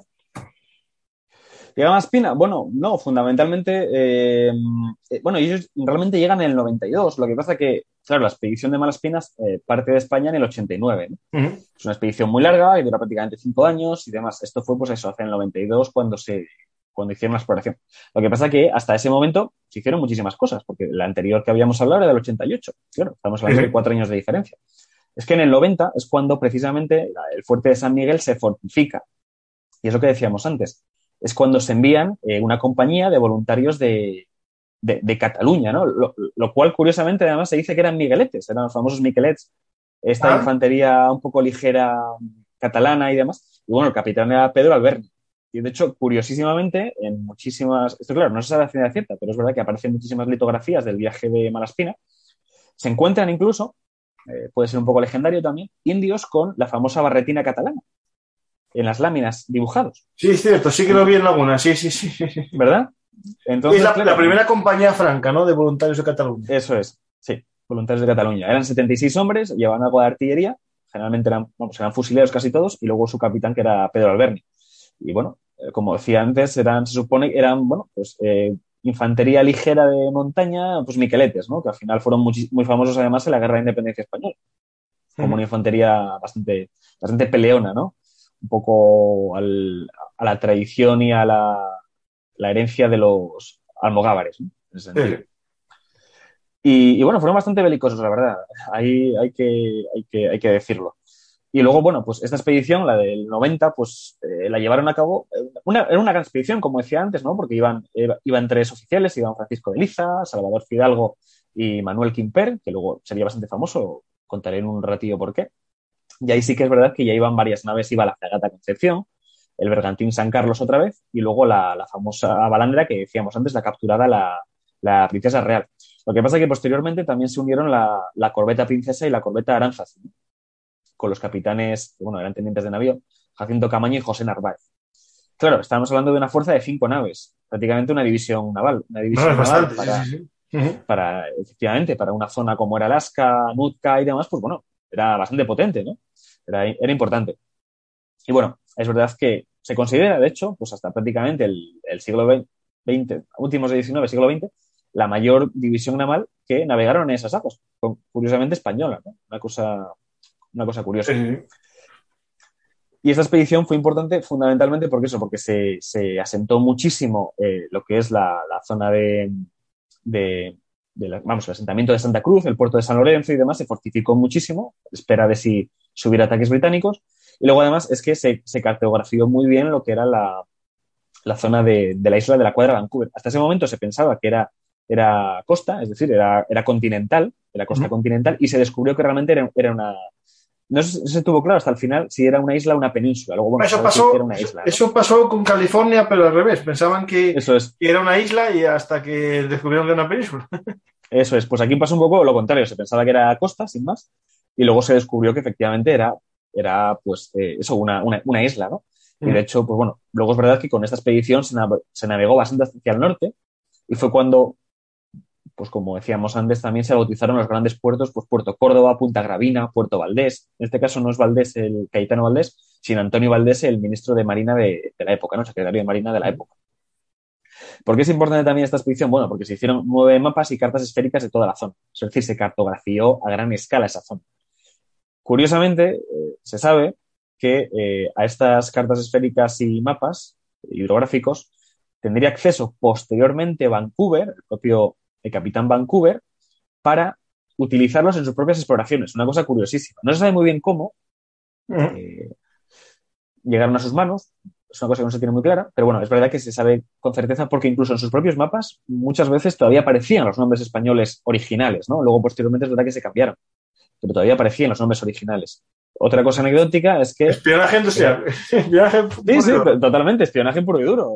Una cosa curiosa es que Dionisio Alcalá Galiano y Vancouver coincidieron en esa zona y de hecho se conocieron. Llegaron a ser amigos por correspondencia. Esto pasaba bastante entre oficiales españoles y ingleses, ¿no? Una cosa curiosa, pero fue bastante frecuente en aquella época, sobre todo en el siglo XVIII.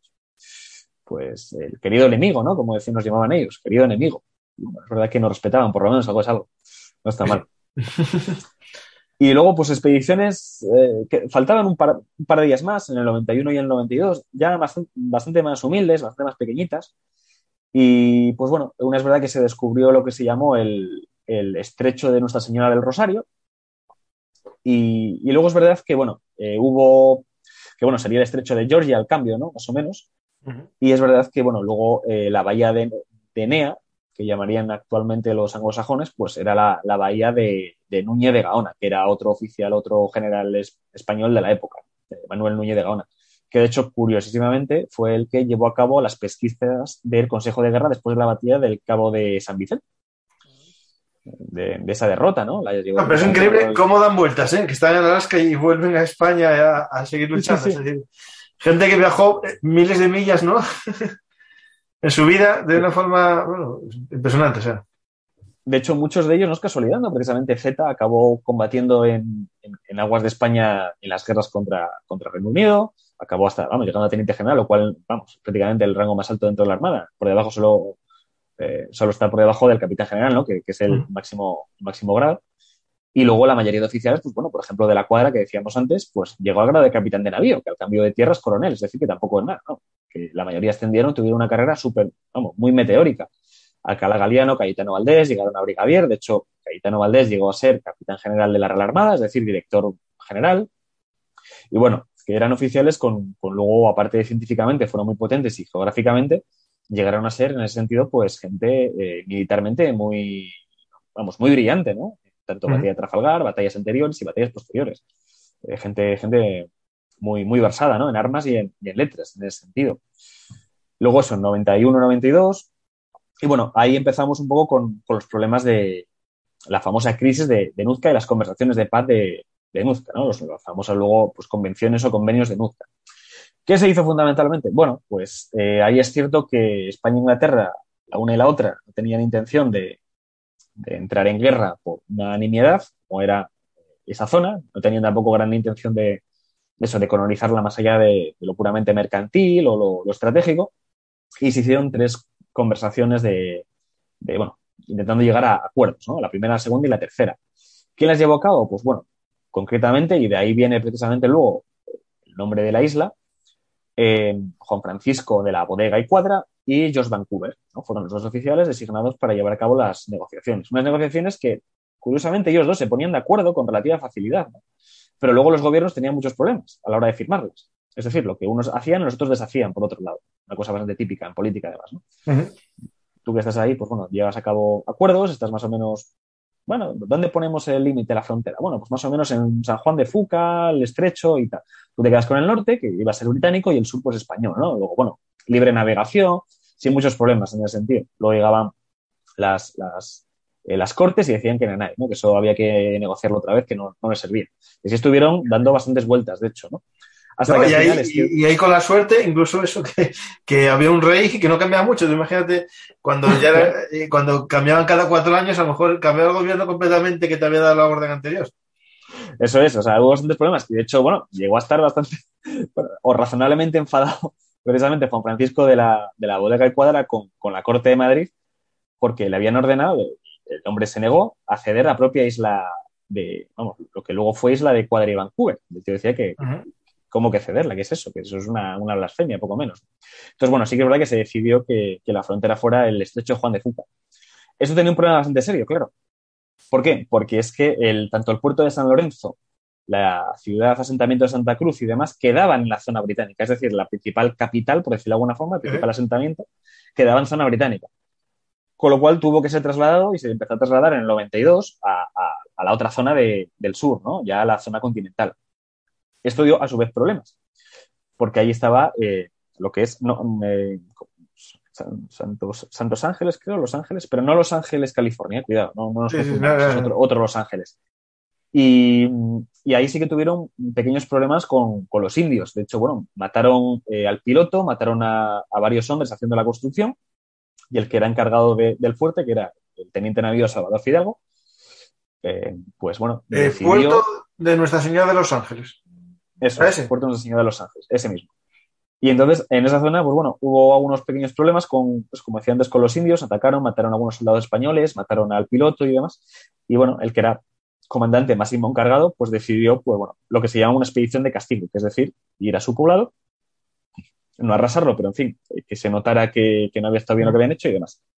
Esto, curiosamente, fue luego muy criticado en España y, de hecho, a este hombre, a Salvador Fidalgo, se le suspendió, se le investigó, un poco menos se acabó un consejo de guerra, aunque luego es verdad que fue absuelto y sí que es verdad que bueno, se consideró que había actuado en legítima defensa, ¿no? Pero es una cosa curiosa, ¿no? Como todavía en el imaginario popular, pues bueno, el trato de los españoles a los indios, pues no, es que los españoles paraban sin ningún problema un asentamiento y lo investigaban a ver qué había pasado, porque habías matado a 50 indios. Una cosa de hecho, en Norteamérica, una escena similar a la que estás comentando es, por ejemplo, en la expedición de Oñate a Nuevo México, cuando Acoma se rebela y mata al enviado de Oñate, uno de sus sobrinos, Azaldiva, cuando hay la venganza, no es una venganza, hay un juicio. Se condena por traición porque habían sido vasallos, habían admitido el vasallaje a España, habían admitido ser súbditos del rey. Hay un juicio dentro de la propia expedición española, se ataca a Coma, se realiza una masacre un poco, digamos, siguiendo las leyes, las partidas por traición, se amputan unos brazos y unas piernas, que era lo que establecían las leyes medievales, lo que el fuero real, que era lo que se aplicaba. Pero ¿qué pasa? Que a la vuelta, en el juicio de residencia, que era lo que hacían a los funcionarios que cuando se les acababa el mandato, le condenan en parte por un abuso, ¿no? Por un exceso, digamos más bien por venganza que por justicia. Es decir, no era algo tan raro, ya se había hecho a Oñate y se había hecho a otros conquistadores, no era algo tan raro. Claro, y entonces en ese sentido, pues bueno, parece curioso que es lo que te digo, pues que unos combates dudosos, vamos a decir así, o confusos con los indios indígenas de la zona, habiendo, es verdad, orden oficial del gobierno de España y de Carlos IV de que se les tratara bien, se mantuviera la paz y se mantuvieran tratados comerciales y de amistad con ellos, es decir, que no se les matara, evidentemente. Sí. Claro, cuando estás en una situación en la cual tienes combates y matas a indios porque ellos te atacan y demás, pues a mí me parece un acto de civilización y de muy legítima justicia que un país en aquel momento como España decidiera investigar la actuación de sus propios oficiales que no es en Cádiz, me refiero ¿sabes? Prácticamente no en Alaska, pero desde luego en la zona de Vancouver y demás, la zona de Canadá. Eso da cierto mérito también a ese tipo de expediciones, ¿no? Y es verdad que, bueno, luego fue absuelto, como digo, y demás. Tuvo una carrera bastante brillante en la Armada Española, pero bueno, se paró todo para hacer una investigación y de hecho, bueno, fue enviado al departamento de San Blas, donde oficiales superiores, un capitán de navío, una junta de guerra y tal, pues le juzgó y, bueno, le absolvió definitivamente, ¿no? Esto es una cosa bastante típica de la Real Armada Española, ¿no? Muy burocrática y muy, muy bien estructurada al sentido de justicia militar, por decir de alguna forma. Luego es verdad que con otros indios mantuvieron muy buenas relaciones. De hecho, uno de los asentamientos indios que encontraron, más al norte, lo decidieron llamar en honor al jefe, a Wicaninich, se llamaba el jefe de aquella tribu. Y el asentamiento lo llamaron, muy a la española, Wicaninich, que venía a ser un poco el nombre que a ellos les sonaba como la pronunciación previamente indígena. Esto pasó con algún asentamiento más. Asentamientos bastante grandes, por cierto, porque el asentamiento más grande que encontraron, precisamente, si no recuerdo mal, tenía como 2.500 indios, que bueno, para la época y para la zona, pues estábamos hablando de un asentamiento de gran tamaño, ¿no? Eso, y me llama la atención que incluso de eso tenían una especie de edificios comunales, una especie de edificios sociales, más que había cabañitas, ¿no? Pero después había unos muy grandes. Eso es. Y esta sería un poco la última expedición realmente que se hizo en aquella zona, porque después, bueno, hay que recordar que, claro, estamos hablando del 92, las conversaciones de paz, por decirlo de alguna forma, o los convenios de Nootka son del 94, y posteriormente ya comenzó todo el lío napoleónico en Europa, con lo cual ya, pues, bueno, ya no había ni hombres ni demás, ¿no? Para ese tipo de expediciones. Bueno, España ya no está. Eso es, guerra con Francia, guerra de los Pirineos, el Rosellón, guerra luego contra Inglaterra, en fin, toda la deriva de lo que es finales de 18, principios de 19. Sí. Y ahí se suspendieron las expediciones. Digamos, se suspenden las expediciones y ese territorio lo empiezan a coger los británicos porque es la Canadá británica, ¿no? Esa zona de ahí. Y después tenemos a los rusos que también empiezan a expandirse en ese territorio hasta que se dan cuenta que, bueno, que no es muy rentable y se lo venden a los americanos. De hecho, tengo en Benun Artis, a ver si lo encuentro y os digo el título. Un segundo, un artículo que trata un poco sobre la venta de Alaska a los norteamericanos por parte de los rusos. Y es interesante cómo es todo ese negociete que se hace un poco durante casi... espera un segundo, a ver si lo encuentro. No lo voy a encontrar. Espera, el zar, aquí está. El zar y su apoyo a Lincoln en la guerra de secesión. Ahí, en esa serie que se llama El zar y el apoyo de Lincoln a la guerra de secesión, que es muy interesante, un poco como el zar apoya a los unionistas, ¿no? En esa guerra se habla un poquitín del tema de la venta de Alaska.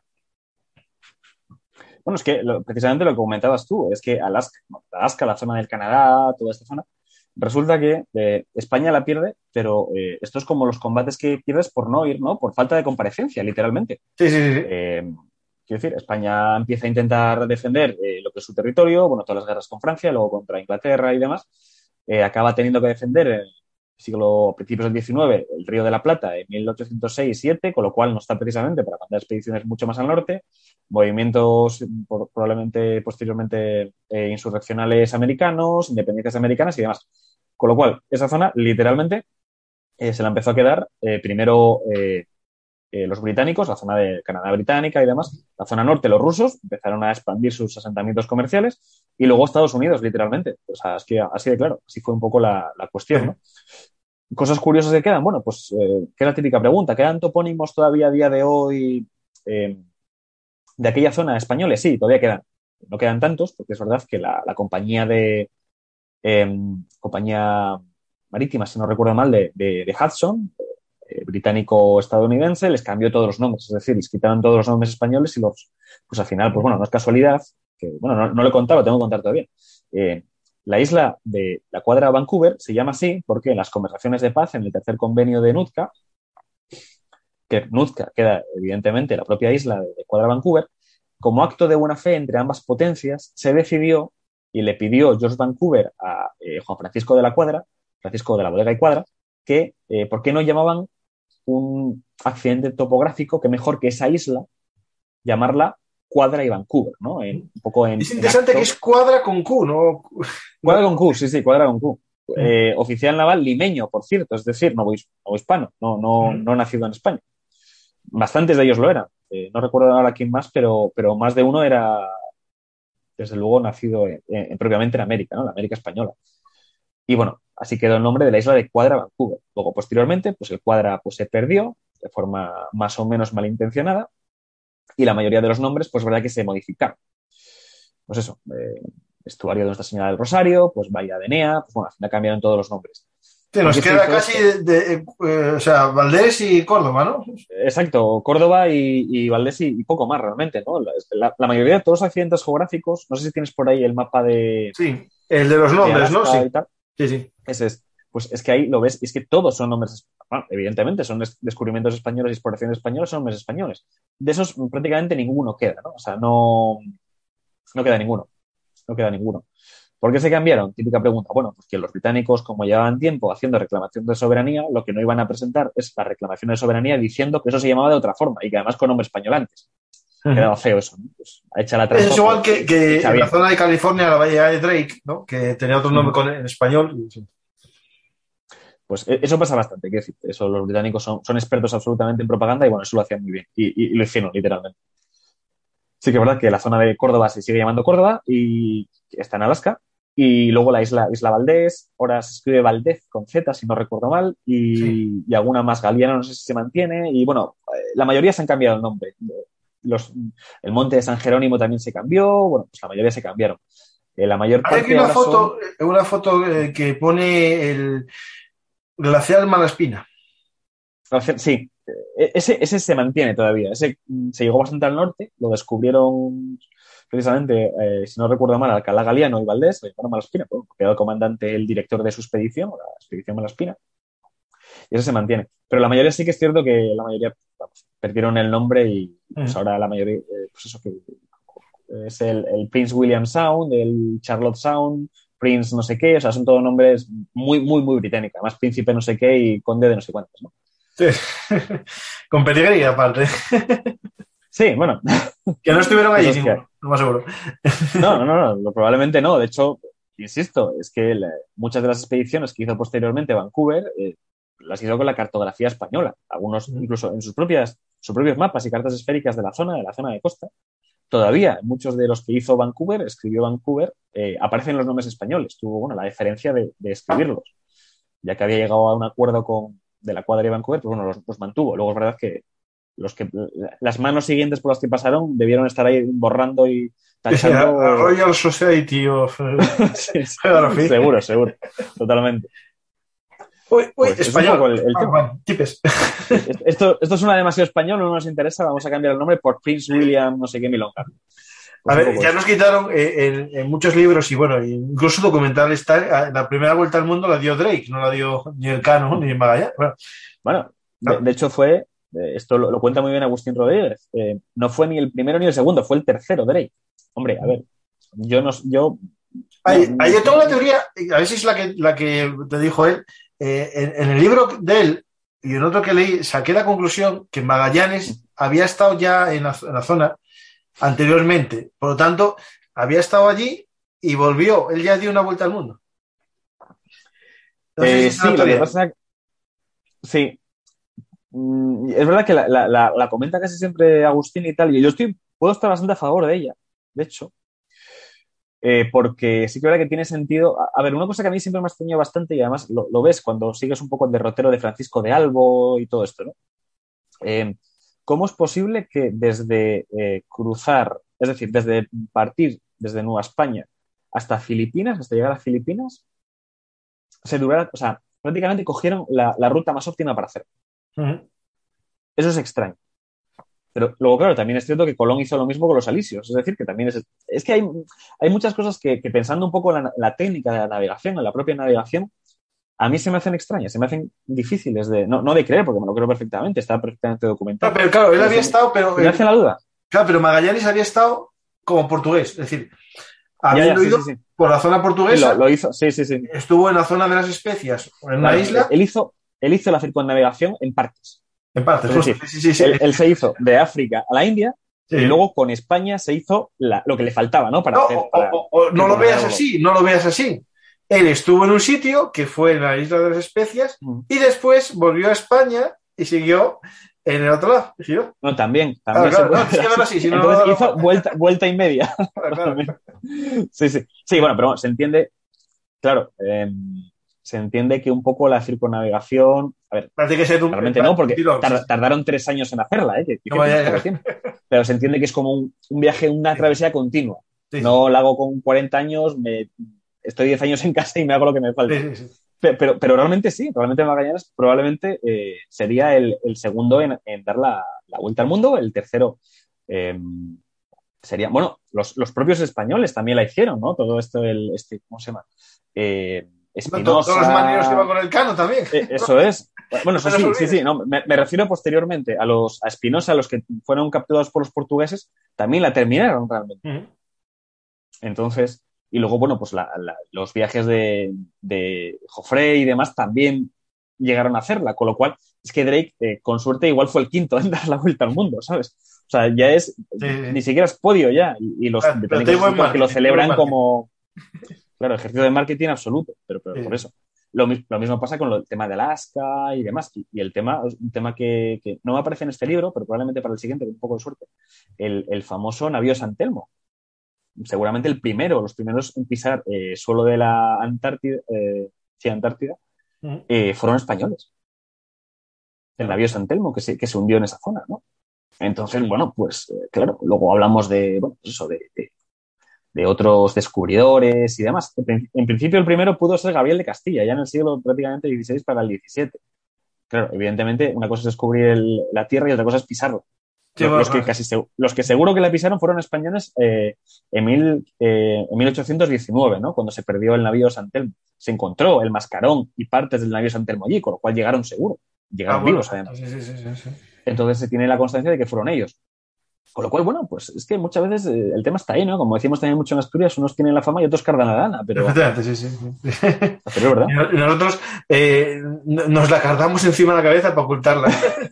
Sí, o la tiramos al horno, ¿no? Para que no se... Sí. Pero bueno, eso ya son cosas externas un poco a la historia y a la historia naval. Al final la personalidad, ¿no? De una sociedad, la forma de ser, que somos así. Sí, eso es. Pues gracias, Guillermo, ¿no? Por contar esta historia olvidada de España en Alaska. Vimos el origen de dos ciudades que todavía existen, Córdoba y Valdés. Que una de ellas es famosa por el famoso petrolero aquel, el Nelson Valdés, que se hundió en esa zona, y fue uno de los, digamos, en los años 80, tú eres muy joven, pero yo soy un poquitín más viejo, y me acuerdo de ese naufragio, y que fue uno de los primeros, digamos así, desastres ecológicos que se habían hablado, y después Córdoba, que bueno, que sí que la conocía, y es interesante cómo vamos uniendo, ¿no?, la historia de España en casi todos los lugares del mundo. Esa frase típica, no hay lugar en el mundo sin una tumba de un español, ¿no? Pues parecido. Y por suerte o por desgracia fue así. Y en la zona de Alaska, pues estuvimos, dejamos presencia, y en el siglo XXI estamos recordándolo. Y mucha gente, bueno, ya sabemos que es de la cuadra de Vancouver. Cuando vayáis un día a Canadá y vayáis a Vancouver, lo decís. O mejor, con un rotulador lo pintáis. Lo pintamos ahí, justo. Cuadra y Vancouver. Cuadra con Q, importante. Sí. Con Q, importante, no con C. Con Q. Sí, con Q. Cuadra y Vancouver. Pues muchas gracias, Guillermo. Espero que vuelvas a ver un artist antes incluso de que te salga tu libro y vuelvas a contar historias a los que nos ven en directo en YouTube, los que nos ven en diferido y también a todos aquellos que nos siguen escuchando en Google, en podcast, ya sea en Google, en iTunes, pero sobre todo en iVoox, en el que tenemos un sistema de micromecenazgo también de fans, en el que pueden escuchar anticipadamente algunos de los programas. Los demás, todos van a estar gratuitos siempre, pero si quieren escucharlo con 6 días de antelación, para ser los primeros en disfrutar de alguna historia, no esta, sino las que son solo para podcast, pues lo tienen muy fácil, se tienen que tocar un botón que pone apoyar. También lo hay aquí en YouTube, que pone unirme, y pueden contribuir un poco para que pueda hacer frente a algunos gastos, comprar algunas cosas, mejorar. También, si ya tuviese mucho, poder hacer un viaje y pagar unas entradas a un museo o a algún sitio. Bueno, ya si ya fuese mucho, ya pagaba un viaje, Guillermo. Hacemos un barco. Y compramos un cartel y poníamos de la cuadra de Vancouver. Eso hay que hacerlo. Eso hay que hacerlo. A ver, aquí, micromecenazgo, cartel cuadra de Vancouver. Sí. Pues, Guillermo, encantado. Ha sido un placer hablar contigo de esta historia naval, de esta historia de la Armada Española, en este caso, de unos, podemos decir, exploradores, guardacostas también, porque estaban guardando la costa ante personas que estaban comerciando ilegalmente en un territorio que era de soberanía española. Y no comentaste, es que se me olvidó en aquel momento, también en esta época, en 1789, por ahí 90, se encontraron 2 barcos estadounidenses. En el libro de sí. En el libro Banderas Lejanas de Carlos Canales y Miguel del Rey, menciona esos 2 barcos estadounidenses que estaban los encontraron en Uzca, precisamente. Pero los dejaron, precisamente, lo comenté un poco de pasada, lo que pasa es que no dije los nombres porque se me olvidaron, la verdad. Los encontraron, pero los dejaron marchar porque eran estadounidenses. Sí. Y de hecho, los capitanes americanos habían alegado que estaban ahí por problemas de reparaciones. Y los españoles, bueno, consideraron que podía ser cierto, había una niebla tremenda, bueno, una zona bastante difícil de navegación, y dijeron, pues igual es verdad. Y les dejaron marchar. Al portugués luego también, pero los 2 británicos fue cuando dijeron hasta aquí. Algo mencionaste, sí, pero lo que yo todavía no me quedó claro, leyendo esto, viendo cómo llegaron ahí. Porque o dieron la vuelta a toda América por el sur, o entraron por algún río. Que probablemente pequeñitos, ¿me entiendes? ¿No? De estos. Sí. No, eran pequeños. Claro, a lo mejor estos lo que pasa, probablemente sería por algún río, porque de hecho, no sé si fue precisamente el Columbia, estábamos hablando. No sé ahora sí mismo si es el Columbia. Pero bueno, estos ríos que pensaban que era precisamente el paso interoceánico, los llegaron a navegar bastante hacia el interior los españoles, no tanto, proporcionalmente, pero era que eran bastante anchos y de hecho creían que podían llegar incluso hasta la Luisiana. Es decir, que podía ser tan grande el río. Cuando luego descartaron que era el paso interoceánico, dijeron, entonces tiene que ser un río, o un lago enorme o un río. Consideraron que podían llegar incluso hasta la Luisiana con ellos. Luego se descubrió evidentemente que no se puede llegar tan lejos. Pero lo más probable es que navegando por ríos, y como decía antes, tanto bergantines, goletas, balandras, por supuesto, que además es de un solo palo, son muy pequeñitas, se pueden navegar los ríos con estuarios grandes sin ningún tipo de problema. Y probablemente llegaran a ese nivel por ahí, por navegación. De hecho, hay una película americana, desde los años 50 o por ahí, que era El Paso del Noroeste, si no recuerdo mal, en la que van con un barco y pasan un lago, lo pasan por tierra, pasan a un lago, que básicamente en la actualidad hay unos canales en Estados Unidos que unen los grandes canales y al final se puede pasar de este a oeste por Estados Unidos, todo por ríos, canales. Sí, eso es muy típico, por ejemplo, también eso en Alemania, ¿no? Eso se descubrió, pues, ya en la época prácticamente medieval y tal. Todo el tema de la Liga Hanseática, todo esto, pues la navegación en Alemania fluvial, pues prácticamente puedes pasar del Mar del Norte al Báltico, pues navegando dentro de Alemania por los propios ríos, ¿no? Que si el Elba, que si el Traber, que no sé qué, y acabas saliendo.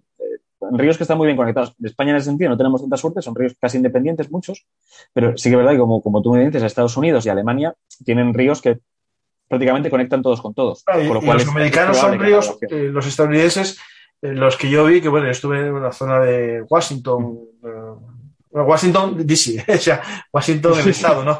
Maryland y toda esa zona por ahí, los ríos son muy, muy grandes, es decir, tú de la que bajas la costa este son ríos que en España el más parecido que podemos tener de navegable es el Guadalquivir, que sí que es navegable y pocos kilómetros hasta Sevilla. Es decir, claro, ellos tienen eso por muchos kilómetros en profundidad. Y eso favorece. Tú imagínate el Mississippi o ríos así, que son ríos absolutamente enormes. Llegas casi hasta Chicago. Claro, ahí está. De hecho, una historia de española, ¿no? Que es también en la zona de la Luisiana, al sur del estado actual, donde está de Illinois, justo ahí, había un fuerte español y se llegaba en barco a ese puerto. Es decir, se subía casi hasta el final de Estados Unidos por el río Mississippi. Y de hecho, el famoso fuerte de San Miguel, de Santa Cruz de Nuzca y San Lorenzo de Nuzca y tal, hay alguna lámina, hay litografías de época y demás, que se ve que el fuerte está encima de una especie de montecito, de pequeño monte, y el resto todo es el estrecho de Fuca, tal, no sé qué, todo es mar, ¿no? Todo es mar y río, luego la parte interior y demás. Entonces, bueno, sí que es verdad que hay una zona de navegación y yo, estoy casi seguro que llegaron ahí por navegación fluvial. No me parece que dieran la vuelta, desde luego. No, y serían unos barcos que incluso lo pondrían, unos barcos grandes, pondrían o algo, ¿no? Sí. Pues, no eran barcos pequeños, vamos. Pues Guillermo, muchas gracias por estar conmigo y contarnos esta historia. Nada, encantado. A los oyentes espero que les haya gustado. Y si les ha gustado, tienen varios deberes para mañana. Tienen que entrar en tu cuenta de Twitter, si tú tienes, seguirte, ir reservando para tu libro cuando salga, Los Leones. Eso es. Y después también, importante, dar a me gusta a este programa, suscribiros en nuestro canal y sobre todo compartirlo en las redes sociales para que más gente descubra la historia de la Alaska española, ¿no? O la tierra de Nuzca, ¿no? Que sea más así, más épico. Y muchas gracias a los oyentes. Las preguntas que me hicieron las fui dejando durante la conversación.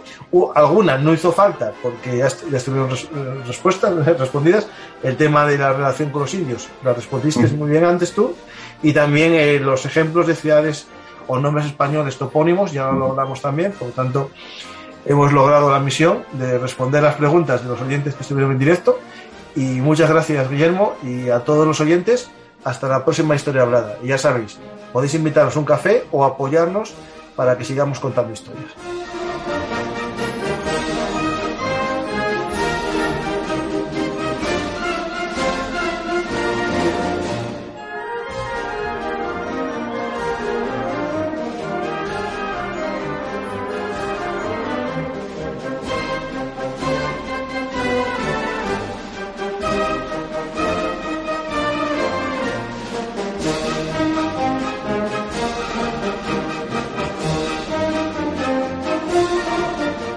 Si os gustan nuestras historias habladas, os lo ponemos fácil. Nos podéis apoyar en nuestro sistema de micromecenazgo en patreon.com/velunartis, pero también a través del sistema de fans de iVoox. Es la escucha anticipada de algunos de nuestros programas. Ya sabéis que nacimos como un proyecto de divulgación por hobby y no vamos a hacer nunca programas encerrados solo para fans, pero sí que podemos agradeceros vuestro apoyo escuchando los programas antes que los demás. Muchas gracias a todos y os invito a compartir nuestros programas para que lleguen a más gente.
Historia Militar es historia hablada.